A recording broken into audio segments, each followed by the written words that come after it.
دوستان عزیز، همین یک سوالی من جواب بدید. همین ملت خودمون چی در زده باشه، خصوصا بچه‌هایشا همین قسختی در بالای سری مهاجرا اومده است، منومی ملت پاس کرده سودیان با همین جون سیاه میکنن. دینا باید تبد همین سحری دین در سایت یک تشفته در سرکوب شامورا پفکاری خون روشگرید برای در مسجد در کار نماز بخون.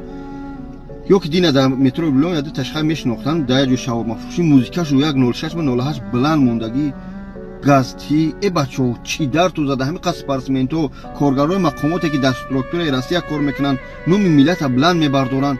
شما را چی در زده ای بچو؟ همین کار اومده راستیا. والله قسم اگر یگان تا بای میشیدی در خونه در پیش در توجیتون در پیش اچه دم تو یا موش میکردی همون برای همین قانون اومدیم 20000 10000 در دست میگالتا دیگه فرما و پریچوسکوی شما رو ببینی هشتون در سر تو گرمان نسخت محتاج نصیحت نمیکنم، اما نومی ملت قپاس نزنی. ملت چی نیستم، پروسو ملت من دوست میدارم. از برای خدا بس کنی ای مردم ای جوانو یوش